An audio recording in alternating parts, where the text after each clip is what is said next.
저희 이 많은 미국인들 포함한 많은 사람들이 절대적 진리를 왜 안 믿는 건지, 예. 그리고 그렇다면 성경에서는 과연 진리에 대해서 어떻게 가르치고 있는 것인지, 그리고 이 절대적인 진리가 나타나 있는 이 상황에서 진리를 고백한다는 교회는 그렇다면 어째서 지금 이 모양 있고 라든지, 예, 요거에 대해서 저희가 공부한 것들을 나눠보도록 하겠습니다. 그러니까 외적인 요소, 사회에서 이제 영향을 받는 그런 요소는 문화로부터 가장 큰 영향을 받게 되는데요. 이제 과거의 문화는 세 가지로 이루어져 있었어요. 그 세 가지는 전통, 권위, 그리고 권력인데요. 근데 마음대로 사는 거죠, 그냥. 마음대로 사는 거고. 그러니까 객관적인 진리가 뭐냐에 대한 생각도 별로 안 하는 거예요, 그냥. 객관적인 진리가 뭐든 나랑은 상관없고, 나는 내가 그냥 살아가는 대로 살면 된다. 이게 지금 현재 시대에서 자아가 기능하는 모습이라고 볼 수 있겠습니다. 그렇지만 그 사람들은 또 성경의 교회의 삶에서 완전히 권위 있는 그런 잣대의 역할을 하지 않는다고 그렇게 주장을 하고 있습니다. 또 교회 크리스천들을 보게 되면 이제 복음을 받아들이는 데 세 가지 종류의 사람들이 있는데, 이제 첫 번째 저기 보이시는 대로 첫 번째로는 겉으로는 복음을 영접한 것 같이 보여도 사실 그것을 배척하고 있는 사람들이 있습니다. 그 사람들은 교회에 헌신을 하고 하나요. 두 번째 교회 그러니까 장단점이 있잖아요. 근데 안 좋게만 좀 들리거든요. 그 부분이 이제 문제점을 저희가 말한 거거든요. 그래서 이 부분은 사실 목사님한테 물어보는 게 제일 정확한 답변이라고 보겠습니다. 저희들이 지금 공부한 내용 말고도 더 구체적으로 목사님께 복음주의가 지금 수장을 경험하고 있는 거예요. 역사적 복음주의에서 현대 포스트 모던 문화가 오면서 교회가 어떻게 거기에 어떻될 거냐 하는 거였기 때문에 복음주의의 출발은 진리 운동에서부터 출발했거든. 원래 출발은 그래요. 그런데 이제 더 이상 진리를 논하는 사회가 안 되고 나니까 복음주의에서도 저들을 위해서 내가 옷을 갈아입어야 되겠다라고 생각을 한 거예요. 이머전트 교회 그룹들이 옷을 갈아입어서 쟤네들한테 맞는 거를 말하려고 하다 보니까 시간이 가면서 뜻하지 않게 내용물이 사라져버리는 결과가 된 거예요. 그래서 이건 쟤는 이단이야 이렇게 말하기보다는 복음주의가 지금 결정적으로 길을 잃고 있다. 이렇게 현대 교회가 진리에서 떠나가는 중요한 스텝 가운데 있다. 그래서 지금 이 방향성을 지금 좀 고쳐야 될 필요가 있다라는 게 이야기의 핵심 이슈죠. 죄입니다. 죄는 각 시대마다 인생의 무질서를 설명해주는 정답이었습니다. 우리는 이 죄 때문에 혼란스럽고 불안해하며 목표 없이 인생을 풀이하는 것입니다. 반면에 우리가 살고 있는 시대의 지식인들은 성경을 배제하고 같은 질문에 대해 답을 찾으려고 했습니다만 결론적으로 그 어느 것도 문제를 명확히 설명하지 못하고 그들은 사실상 어쩔 줄 몰라하고 있다는 것입니다.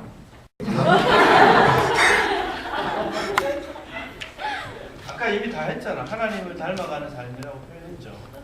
하나님의 성품을 내 것으로 만들어가는 삶이겠죠. 원리적으로 표현하자면 그게 구체적으로 뭐냐, 이거는 여러분들이 여러분의 삶 가운데 항상 이건 하나님 기뻐하시는 일일까? 이건 하나님의 성품을 담아내는 일인가? 이런 질문들을 했을 때 사실 명확하지 않나? 오늘 저는 자아에 대해서 하고요. 자아라는 단어가 언제 생겼는지 혹시 아시는 분이 있으십니까?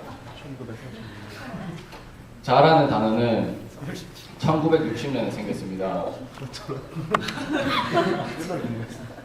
그리고 20년이 지난 1980년에는 자기 유익을 더 추구하는 시대가 되고요.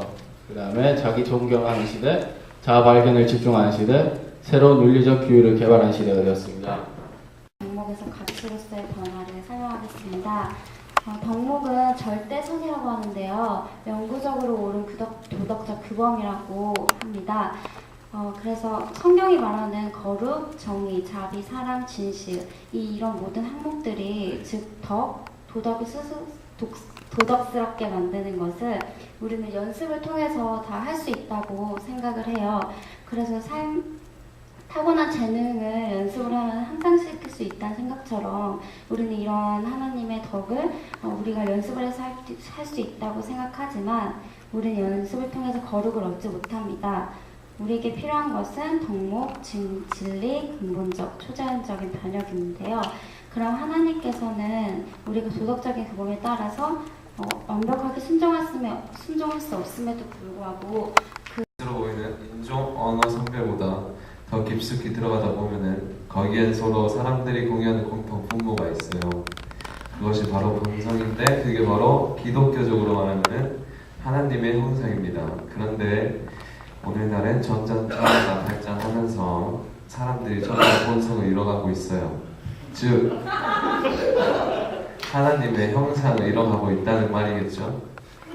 이해되시죠? 네. 하나님의 형상을 잃어갔다는 것은 도덕적 구조, 규범이 사라진다는 것이고 그러게 되면서 자아가 등극하게 되는데 자아가 등극하게 되면서 자아의 힘이 점점 성경의 힘보다 강해지고 성경의 권위가 무시가 되고 사람들 눈에 보이는 것에만 집중하려고 합니다.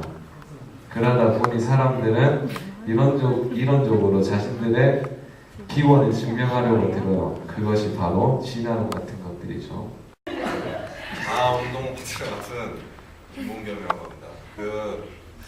굉장히 어려운 내용들을 밤새면서 다들 공부하시느라 힘드셨을 텐데 또 이렇게 어려운 것도 얘기 듣고 이런 거 굉장히 피곤하실 것 같은데 제가 또 이거를 또 이렇게 얘기 드리고 싶은 게 여기서 모든 내용에서 계속 반복적으로 나오는 포스트 모더니즘 그리고 포스트 모더니스트 뭐 이런 사람들 중에 한 명이 바로 얼마 전까지의 제 모습이었다고 생각이 들어가지고 굉장히 이제 이거를 내용을 읽으면서 반성이 많이 됐습니다. 그래가지고 어려운 내용을 좀 딱 빼고 빠르게 제가 전해드리도록 하겠습니다. 자, 일단 처음으로 자아운동이란 게 인간을 본래 무죄한 존재로 가정한다고 합니다. 74%의 사람들이 원죄를 믿지 않는다고 합니다. 원죄 혹시 뭔지 모르시는 분 계시나요? 제가 몰랐었는데 아무튼 원죄를 믿지 않는다고 하고요. 사람이 태어날 때는 선과 악이 존재하지 않고 성장하면서 이 중에 하나를 택한다고 주장하는 것을 굉장히 긍정적인 입장으로 사람들이 선택하고 있다고 합니다. 일단 저희가 이 책을 읽으면서 또 저희 파트를 중점적으로 읽으면서 생각한 거는 진짜 우리가 크리스찬으로 살아가고 있으면서도 이러한 하나님 중심적이 아닌 나 중심적인 사고나 문화에 얼마나 깊숙이 물들어져 있었는지를 다시 한번 좀 알겠어요. 그래서 여기서 말하는 것들이 거북스럽게 느껴진 부분도 분명히 있었고 또 어떻게 보면은 사실 우리는 하나님의 영광을 위해서 살고 우리가 하나님의 나라를 세우는 그러한 자리에 있고 싶다고 고백하고 또 이야기하는 어떻게 보면 사람 자신이 생각하기에 세상 사람들보다는 더 거룩한 자리에 있다고 생각하지만 결국에는 자기도 우리도 이 문화 속에서 결국에는 우리 자신의 내면을 더 고찰하기 원하고 우리의 어떤 자아를 실현하는 데 포커스를 두고 그래서 결국에는 하나님의 도덕적인 요구나 그러한 하나님의 드러난 뜻을 이용하거나 또 그 가치를 우리의 개인적인 기준보다 밑에 그러니까 아래에 두는 그런 오류들을 범하고 있다는 것을 더 확실히 좀 느낄 수 있었고 10년 동안 연구해오신 우리 기름 여영원 선생님을 모셔보도록 하겠습니다. 큰 박수로 응원해 주십시오.